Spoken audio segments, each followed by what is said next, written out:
1975వ సంవత్సరంలో ఇస్రో తన మొదటి ఉపగ్రహాన్ని ప్రయోగించడానికి సిద్ధమవుతుండగా తక్కువ వనరులతో పనిచేయాల్సి వచ్చింది. కేవలం ఒక కంప్యూటర్ సాయంతో రష్యా నుంచి సాయం తీసుకుని ఒక బాత్రూంలో కూర్చుని ప్రణాళికలు రూపొందించారు.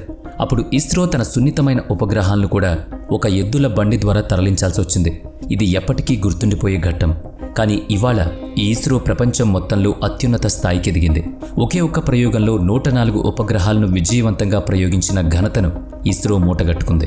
అంతేకాకుండా మంగళగ్రహంపై కూడా ఉపగ్రహాన్ని ప్రయోగించి మొదటి ప్రయత్నంలోనే విజయాన్ని అందుకున్న సంస్థగా వరల్డ్ రికార్డ్ సాధించింది. ఇస్రో బడ్జెట్ చాలా తక్కువగా ఉండడం వల్ల ఇస్రో ఇన్ని గొప్ప విషయాలు సాధించినప్పటికీ ఇప్పటికీ మనిషిని అంతరిక్షంలోకి పంపలేకపోయింది. ఇది వినడానికి ఒక చిన్న నిరాశగా అనిపించవచ్చు. కానీ దీని వెనుక ఉన్న వాస్తవాన్ని కూడా అర్థం చేసుకోవాలి. నాసా 1958లో ఏర్పడినప్పుడు కేవలం 11 సంవత్సరాల్లోనే వారు పురుషులను చంద్రునిపైకి పంపారు. కానీ ఇస్రో ఇంకా ఆ ఘనతను సాధించలేదు. దీనికి ముఖ్యమైన కారణం ఇస్రోకు ఎప్పుడూ పరిమితమైన బడ్జెట్ మాత్రమే ఇవ్వడం. ఇస్రో బడ్జెట్ చాలా తక్కువ. చంద్రయాన్ 2 ప్రయోగం సమయంలో కూడా నాసా నుంచి మూన్ సాయిల్ కొనుగోలు చేయడానికి వాళ్ళ దగ్గర సరిపడా నిధులు లేవు.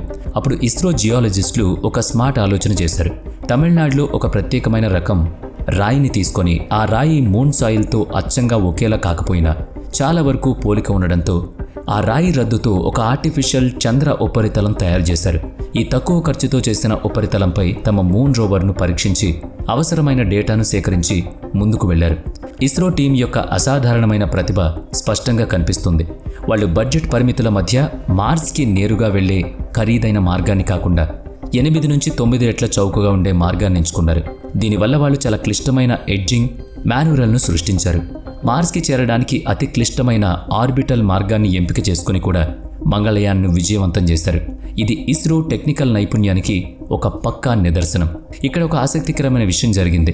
నస్రుద్దీన్ అనే ఉపగ్రహం నుంచి డేటా ఆధారంగా ఇస్రో తక్షణమే చంద్రయాన్ను ఆ ప్రాంతానికి పంపింది.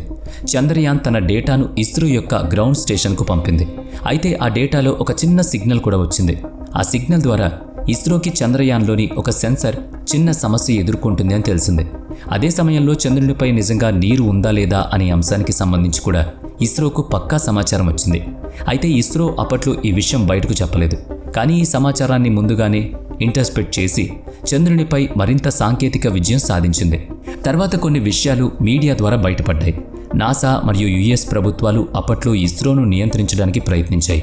మీరు నమ్మకపోయినా అప్పట్లో రష్యా కూడా ఇండియా యొక్క క్రయోజెనిక్ ఇంజన్ల డీల్ను రద్దు చేయించుకుని వ్యూహాలు చేసింది. సైంటిస్ట్ నంబి నారాయణ్ దేశద్రోహిగా ప్రకటించడానికి కూడా యుఎస్ పాత్ర ఉంది. ఎందుకంటే 1970ల నుంచి అమెరికా ఇస్రోను గమనిస్తూ భారతదేశం పెద్ద ఉపగ్రహాలను అభివృద్ధి చేస్తుందని గ్రహించింది. ఈ అనుమానాల నేపథ్యంలోనే ఇస్రో ఎదుగుదలపై ఒత్తిడి తెచ్చింది. అప్పుడు ఇస్రోకు తక్షణం హెవీ లిఫ్ట్ రాకెట్లు అవసరమయ్యాయి.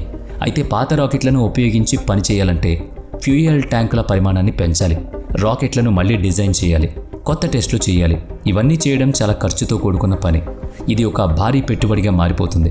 ఇక ఇస్రో రష్యాతో కెవిడివి ఇంజన్ల డీల్పై సైన్ చేసింది. కానీ ఆ వెంటనే యుఎస్ రష్యాపై ఆరోపణలు చేయడం మొదలుపెట్టింది. వాళ్ళు మిసైల్ టెక్నాలజీలను ఇతర దేశాలకు ఇవ్వడం ద్వారా అంతర్జాతీయ ఒప్పందాలను ఉల్లంఘించారని ఆరోపించింది. ఇదంతా కూడా భారత్ను తొక్కేయడానికి చేసిన కుట్ర. యుఎస్ ఒత్తిడిలో రష్యా వెనక్కి తగ్గిన ఇస్రో యొక్క సామర్థ్యం చూసిన అమెరికా ఇస్రో ఒక మార్గం కనుగొంటుందని, రష్యా నుంచి ఇంజన్లు రాకపోయినా స్వయంగా తన మార్గాన్ని తయారు చేసుకుంటుందని చాలా స్పష్టంగా భయపడింది. చివరికి ఇస్రో 90వ దశకంలో తన సొంత క్రయోజెనిక్ ఇంజన్ తయారు చేసుకునే లక్ష్యాన్ని నెరవేర్చుకుంది. కానీ ఇది అంత సులభం కాదు. అప్పుడు దేశం ఆర్థికంగా కష్టాల్లో ఉండడంతో ఇస్రోకు సరిపడా బడ్జెట్ కూడా దొరకలేదు. 2000వ సంవత్సరం ప్రారంభానికి వచ్చినప్పటికీ ఇస్రోకి తగిన మద్దతు లేదు. అమెరికా అప్పటికే భారత్పై కఠిన నిబంధనలు విధిస్తూ మిసైల్ టెక్నాలజీ షేరింగ్ విషయంలో ఇబ్బందులను సృష్టించింది. ఇండియా తను ఆకాశం తాకే కలలను ఇంకా కంటూనే ఉంది. ఇస్రో తన Gaganyaan mission, Mangalyaan mission, Venus orbital mission వంటి ప్రాజెక్టులను ఇంకా 3 దశాబ్దాల క్రితమే ప్రణాళికలోకి తీసుకొచ్చింది. అంతేకాకుండా తన సొంత ఇంటర్నేషనల్ స్పేస్ స్టేషన్ కూడా స్థాపించాలనే భావన తన కలలో ఉంది. అయితే ఈ మిషన్లను విజయవంతంగా నెరవేర్చడానికి అదనపు శక్తివంతమైన క్రయోజెనిక్ ఇంజన్లు అవసరం. వాటి అవసరం ఉండాలంటే బడ్జెట్ పెరగాలి. ఇక్కడ అసలైన విషయం ఏంటంటే ఇస్రో ఎప్పుడూ కూడా ఓటమిని అంగీకరించలేదు. అన్ని మిషన్లు తన ఒరిజినల్ ప్రణాళిక ప్రకారం సక్సెస్ అయితే ఉంటే బహుశా ఈరోజు ఇస్రో నాసాకు చాలా దగ్గరగా ఉండేదేమో. కానీ ఇప్పటికీ మనం గర్వించగల విషయం ఏంటంటే ఇస్రో తన స్థితిని కోల్పోకుండా ప్రతి అవరోధాన్ని అధిగమిస్తూ ముందుకు సాగింది. మీరు నాసాతో పోల్చి చూస్తే నాసా ఏర్పడిన 11 ఏళ్లలోనే మానవులను చంద్రుడిపైకి పంపింది. ఇదే లెక్కన ఇస్రో కూడా 1969లో స్థాపించబడి 1980 నాటికి గగన్యాన్ ప్రాజెక్టు పూర్తి చేసి కనీసం ఒక భారతీయ వ్యోమగామిని అంతరిక్షానికి పంపాలని లక్ష్యంగా పెట్టుకుంది. కానీ మారిన పరిస్థితులు, బడ్జెట్ పరిమితులు సహకరించలేదు. అప్పుడు ఇస్రో దృష్టిలో గగన్యాన్ మిషన్ను పూర్తి చేయడం ఒక పెద్ద లక్ష్యంగా ఉండేది. కానీ ఆ రోజుల్లో అంతరిక్షంలో భారతీయుని పంపడం ఒక అసాధ్యమైన కలగా మారిపోయింది. ఎందుకంటే 1980లో గగన్యాన్ మిషన్ పూర్తి చేయడానికి అవసరమైన నిధులు చాలా తక్కువ. 1980లో మిషన్ కోసం ఖర్చు చేయాల్సిన మొత్తం నేటి విలువలో చాలా తక్కువ. అప్పట్లో ప్రభుత్వ బడ్జెట్లో ఇస్రోకి కేటాయించిన వాటా చాలా తక్కువ. అసలు నాసా కోసం అప్పట్లో యూనియన్ బడ్జెట్లో 5% వరకు కేటాయించగా ఇస్రోకు దానికి సగం కూడా రాలేదు. అయినా కూడా ఇస్రో తన పరిమిత వనరులతోనే అద్భుతమైన విజయాలను సాధించింది. అప్పుడు అమెరికా కూడా తీవ్రమైన విమర్శలను ఎదుర్కొంది. భారత్ పరిస్థితి ఎంత క్లిష్టంగా ఉండేదంటే దేశానికి ఉన్న మొత్తం బడ్జెట్ కూడా ఇస్రో మిషన్ల అవసరాలను పూర్తిగా నెరవేర్చలేని స్థితిలో ఉండేది. ఆ కాలంలో అమెరికాతో పోలిస్తే భారత్ సామర్థ్యం ఎంత తక్కువగా ఉండేదంటే ఒకసారి ఆ పరిస్థితిని ఊహించుకుంటేనే భయమేస్తుంది. 1980లో కూడా భారతదేశంలో ఆర్థిక సమస్య తీవ్రంగా ఉంది. యూనియన్ బడ్జెట్ స్పీచ్ల్లో కూడా అప్పటి ఆర్థిక స్థితి గురించి ప్రస్తావించారు. ఒకసారి ఆలోచించండి, ప్రభుత్వం ఆ సమయంలో అన్ని డబ్బులను ఎకనామీ సమస్యలు ఎదుర్కొనడానికి వినియోగించి ఇస్రోను నిర్లక్ష్యం చేస్తుంటే బహుశా ఈరోజు ఇస్రో కూడా పాకిస్తాన్ అంతరిక్ష సంస్థల మాదిరిగానే నాశనమయ్యేది.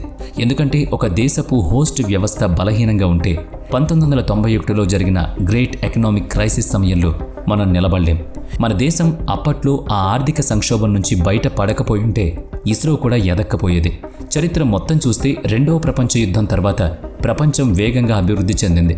అప్పట్లో యుఎస్సి మరియు యుఎస్ఎస్ఆర్ కలిసి ఉన్న తరువాత రాజకీయ విభేదాల వల్ల విడిపోయాయి. ఆ సమయంలో ప్రపంచ రాజకీయాలు వారి ఆలోచన ఆధారంగా మారుతున్నాయి.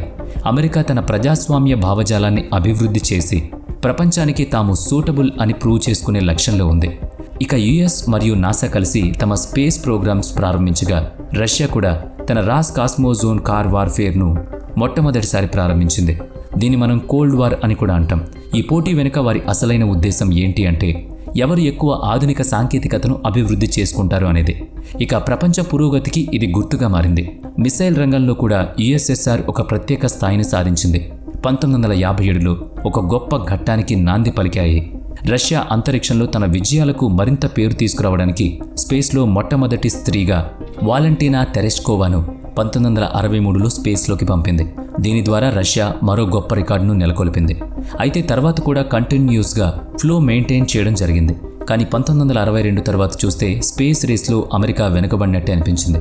ఇక మన విషయానికి వస్తే విక్రమ్ సారాభాయ్ గారి దృష్టిలో ఇస్రో ఉద్దేశం ప్రజల హితం కోసం, భారతదేశ అభివృద్ధి కోసం ఉండేది. అందుకే ఇస్రో యొక్క అసలు లక్ష్యం మానవతను అభివృద్ధి చేయడం, భారతదేశ ఆర్థిక సమస్యలను పరిష్కరించడం.